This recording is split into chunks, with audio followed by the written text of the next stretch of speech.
నమస్తే, welcome to our channel. నేను సిరి. చాలా వరకు అయితే మొన్న ఏంటంటే తెలంగాణలో కొత్త ప్రభుత్వం వచ్చిన తర్వాత రేవంత్ రెడ్డి గారు ఒకటైతే చెప్పడం జరిగింది, రీజనల్ రింగ్ రోడ్ ఎక్స్టెండ్ చేస్తున్నామని చెప్పేసి. సో ఈ రీజనల్ రింగ్ రోడ్ ఎక్స్టెండ్ చేస్తే ఏ ప్రాంతంలో అంటే అక్కడ ఉన్న భూములకి రెక్కలు వస్తాయి, అంటే ఏ భూమి వస్తుంది ఆ ప్రాంతానికి.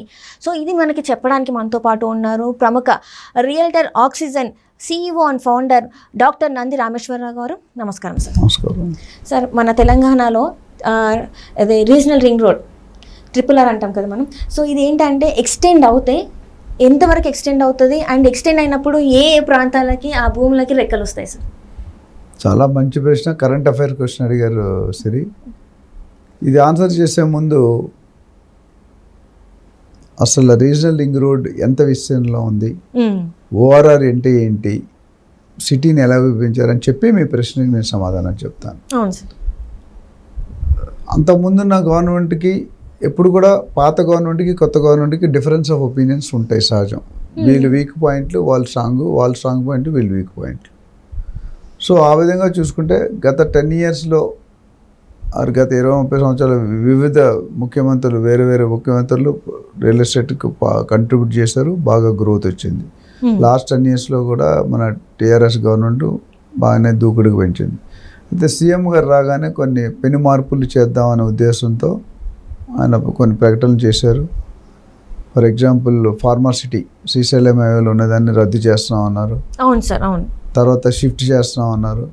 తర్వాత ఇప్పుడు ఫార్మా విలేజెస్గా పెడతాము, 2000 ఎకరాలు 2500 ఎకరాలు పెట్టి ఒక్కొక్క క్లస్టర్ చేస్తాం అన్నారు. సో స్టేట్మెంట్ ఇవ్వడం వరకు బాగానే ఉంటుంది గవర్నమెంట్, దాన్ని ఇంప్లిమెంట్ చేయాలి, పాటించాలి, అది ఇంపార్టెంట్. రెండోది, మీరు city municipal limits to ORR అనేది అర్బన్ ఏరియా కింద విభజించారు. ORR టు RRR అనేది suburban area. RRR to Telangana border is rural area. ఇది 3 కేటగరైజేషన్ చేశారు. అంతకుముందు ఓన్లీ హైదరాబాద్ వెస్ట్ ఫోకస్ చేశారు. ఇప్పుడు కొత్త సీఎం ఏమంటున్నారంటే హైదరాబాదే కాదు, I will concentrate on the whole Telangana 360 degrees.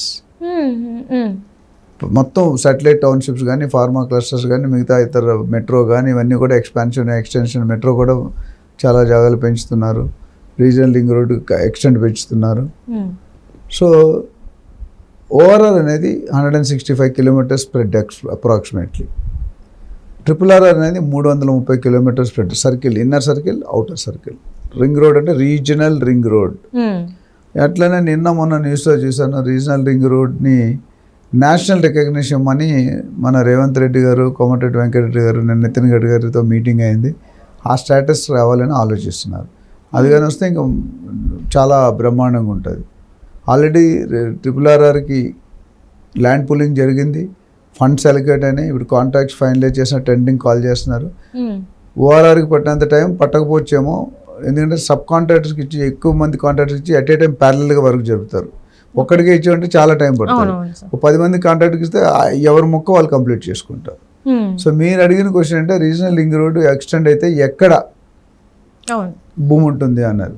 అది చాలా పెద్ద క్వశ్చన్, ఇంతవరకు ఇంకా అఫీషియల్గా రాలేదు. బట్ ఎక్స్టెన్షన్ అటు చౌటుప్పల్ కానీ ఇటు సంగారెడ్డి కానీ ఇట్లా ఎక్స్టెండ్ చేయాలనుకుంటున్నారు ఆ పాయింట్స్ని.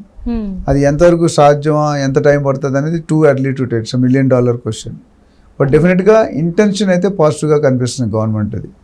ఎందుకంటే రీజనల్ రింగ్ రోడ్ అయితే కనెక్టివిటీ, ఎవరైనా తెలంగాణ బార్డర్ నుండి రావాలంటే సిటీకి 1.5 to 2 hours రావాలనేది ప్రయత్నం. అంతకుముందు 4-5 గంటలు పట్టేది. ఇప్పుడు ఈ ORR RRR వల్ల people will reduce the traffic time తగ్గిందంటే బాడీ అలసట తగ్గుతుంది, పెట్రోల్ కన్జంప్షన్ తగ్గుతుంది, కాస్ట్ ఆఫ్ ట్రావెలింగ్ తగ్గిపోతుంది, అండ్ పనులు ఈజీగా. చాలామంది పొద్దున వచ్చి సాయంత్రం వెళ్ళిపోయే పరిస్థితి కూడా ఏర్పడుతుంది. బాంబే, పూణేలో పొద్దున బయలుదేరితే 10 గంటలకు ఆఫీస్కి వెళ్తారు, మళ్ళీ అక్కడ 6 గంటలు వెళ్తారు, 10 గంటలకి ఇక్కడికి వస్తారు. సండే పూట పిల్లలు ఏమంటారంటే అమ్మని ఈ అంకులు ఎవరు అంటారు నాన్నని పట్టుకొని. ఎందుకంటే ఆ లేచే టైంకి ఈయన ఉన్నాడు ఆఫీస్లో, ఇంట్లో ఆయన వచ్చే టైంకి వీళ్ళు పడుకుంటూ పోతారు. సండే కనిపించింది ఎవరు ఈ అంకులు ఉంటారు, అలాంటి పరిస్థితి. సో మనకు అలాంటిది రాకుండా ఎంటైర్ తెలంగాణలో ఎక్కడి నుండి తెలంగాణ బార్డర్ నుండి రావాలనుకుంటే 2 hours 1.5 hours వచ్చేటట్టు మనకి విసురుబాటు కలుగుతుంది. అందుకని మెట్రో మీద కానీ రీజనల్ రింగ్ రోడ్ మీద కానీ ఈ ఇన్ఫ్రాస్ట్రక్చర్ మీద కానీ గవర్నమెంట్ ఫోకస్ పెడుతూనే వచ్చింది, ఇప్పుడు కూడా బాగుంటుంది. ఒకసారి రీజనల్ ఎక్కడైనా ఇన్వెస్ట్మెంట్ ఒక భూమి అని కాదు, ఒక ఏరియా అని కాదండి, రీజనల్ రింగ్ రోడ్కి అటు 3 కిలోమీటర్లు ఇటు 3 కిలోమీటర్లు ఎక్కడ పెట్టుకున్నా అప్రిషియేషన్ అవుతుంది.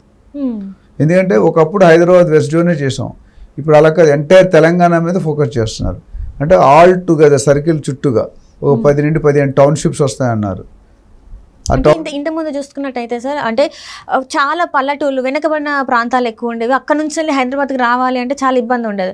సో ఇప్పుడు అలాంటి ప్రజలకి కొంచెం మార్గం అఫోర్డబిలిటీ పెరుగుతుంది, మధ్య తరగతి వాడు కొనుక్కునే స్థాయిలో ఉంటారు. రోజుకి మీకు తెలుసు అనాలిసిస్ 500 నుండి 1000 మంది హైదరాబాద్ ఎవ్రీడే ఇతర ప్లేస్ నుండి వచ్చి సెటిల్ అవుతున్నారు. సో రేవంత్ రెడ్డి గారు ఆ ట్రాఫిక్ని ఇంతవరకు రాకుండా మధ్యలో ఒక డెవలప్ అయితే అక్కడే సెటిల్ అవుతారు కదా. మొత్తం ఎవ్రీడే వస్తే పాపులేషన్ పెరుగుతుంది, హైదరాబాద్ ఉన్న ల్యాండ్ ఏరియా చాలా తక్కువ ఉంది. రోజుకి 1000 మంది వచ్చి ఇక్కడ సెటిల్ అయితే సంవత్సరానికి 8,000 మంది వస్తున్నారు, 10 సంవత్సరాలకి 8 లక్షల మంది వస్తున్నారు. ఆ ట్రాఫిక్ని కూడా రిడ్యూస్ చేసే విధానం ఆయన ఎక్కడో ఎక్స్ప్రెస్ చేశారు. సో అందరూ హైదరాబాద్ కాకుండా ఈ RRR చుట్టూ డెవలప్ అయితే అక్కడ కూడా ఇన్వెస్ట్ చేసుకొని అక్కడ కూడా ఒక టౌన్షిప్లో ఉన్నారనుకోండి, ఒక 2 లక్షలు 3 లక్షల మంది ఉంటే ఆటోమేటిక్గా మిగతా నిత్యావసరాలు అన్నీ వచ్చాయి. మల్టీప్లెక్స్ కావాలి, హాస్పిటల్ కావాలి, షాపింగ్ కావాలి, కాలేజ్ కావాలి, స్కూల్ కావాలి, రైల్వే స్టేషన్ కావాలి, ఇవన్నీ వచ్చేస్తాయి. ఇవన్నీ వచ్చాయంటే సిటీ అయిపోద్ది. సిటీ ఉందంటే అన్నీ వస్తారు, ఇడ్లీ అమ్ముకునే దగ్గర నుండి అట్టుపల్లి అమ్ముకునే దగ్గర షాపింగ్ మాల్ వరకు అన్నీ వస్తాయి. మనకి ఏ అవసరం లేకపోతే మనం బతకలేం, ఇవన్నీ కంపల్సరీ. సో ఇన్వెస్ట్మెంట్ వరకు స్పెసిఫిక్గా మరొక ఎపిసోడ్లో ఏరియా వైజ్ మాట్లాడదాం. ఇప్పుడు జనరల్గా ఏంటంటే RRRకి ORRకి మధ్యలో ఎక్కడ పెట్టినా మన ఇన్వెస్ట్మెంట్ సేఫ్ ఉంటుంది, డబుల్ ట్రిపుల్ అయ్యే అవకాశాలు ఉన్నాయి కరెంట్ టైంలో. సో రీజనల్ రింగ్ రోడ్ 3 కిలోమీటర్లు అటు 3 కిలోమీటర్లు ఇటు ఎక్కడ సర్కిల్ పెట్టుకున్న ఈ గవర్నమెంట్ అనే టౌన్షిప్స్ కనుక వస్తే కనుక భూమి ఉంటుంది, అప్రిషియేషన్ ఉంటుంది.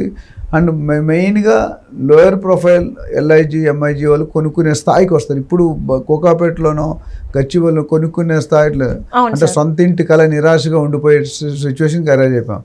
ఈ ఎఫర్ట్తో చూసుకుంటే సొంత ఇంటి కళ పేదవాడికి కూడా సాధ్యమయ్యేటట్టు విసురుబాటు తరుగుతుంది. అంటే ఇక్కడ ఏంటంటే సార్, చాలా మందికి ఏంటంటే ఈ ఏదైతే ఉందో ఈ రింగ్ రోడ్ ఇది ప్లేస్ రేవంత్ రెడ్డి గారు చెప్పింది, అది జనాల మధ్యలోకి వెళ్ళాలంటే ఇంకెంత టైం పట్టుద్ది సార్? అంటే ఇది నిన్న మొన్న మనకి చెప్పింది. సో ఇది వెళ్ళి వాళ్ళు అక్కడ చెయ్యాలి, ఇన్వెస్ట్ చేయాలి అంటే వాళ్ళకి ఎంత ఉంటే మెగా ప్లాన్ చేయమని చెప్పేశారు. అంతకుముందు మెగా ప్లాన్ హైదరాబాద్కి ఉండేది, ఇప్పుడు లేటెస్ట్ రేవంత్ రెడ్డి గారు ఉంటే mega plan for 2050 Telangana, not for Hyderabad. So regional ring road వరకు వేగంగా జరుగుతున్నాయి పనులు, వేగంగా, ఎందుకంటే కాంట్రాక్ట్స్ అన్నీ కూడా మాట్లాడుతున్నారు. నాకు తెలిసి ఇమీడియట్గా అయితే నేను చెప్పలేను కానండి, ఒక 5 నుండి 10 సంవత్సరాల్లో పక్కా డెవలప్ అవుతుంది. అది డెవలప్ అయిందంటే మాత్రం తిరిగిలేదు. సో 5 నుంచి 10 సంవత్సరాల వరకు టైం పడుతుంది అంటే ఈ మొత్తం కంప్లీట్ అవ్వడానికి. అంటే అది మన చేతి, ఇది ఓన్లీ ప్రిడిక్షన్, నా పర్సనల్ ఒపీనియన్. వీళ్ళకి స్పీడప్ చేస్తే 2 సంవత్సరాలు తగ్గొచ్చు కూడా. ఇప్పుడు ORR కూడా మనం చాలా సంవత్సరాలు పట్టింది, ఎప్పుడో డిక్లేర్ చేశారు, ఎప్పుడో ఓపెన్ అయింది. RRR ఇంకా పెద్ద, ఇది 160 అయితే దీనికి డబుల్, అది 180 పైన ఏదో అంటున్నారు సార్, 330 180. సో ఇదంతా కన్వర్ట్ చేయడానికి 5 నుండి 10 సంవత్సరాలు, ఏమైనా కొద్ది స్పీడప్ అయితే 1-2 years ఇటు అటు మ్యాటర్ అవ్వచ్చు. Right sir. Sir right thank you so much sir. Thank you. So చూసారు కదండి, రీజనల్ రింగ్ రోడ్ అటు సైడ్ ఒకవేళ మీరు ఇన్వెస్ట్ చేయాలనుకుంటే మాత్రం మంచి ప్లాన్ అని చెప్తున్నారు సార్ అయితే. సో మీకు ఎవరైనా మీ దగ్గర లో బడ్జెట్ ఉంటే మాత్రం మీరు అక్కడ ల్యాండ్ తీసుకుంటే మాత్రం చాలా మంచిదని చెప్పేసి. So thank you so much అండి.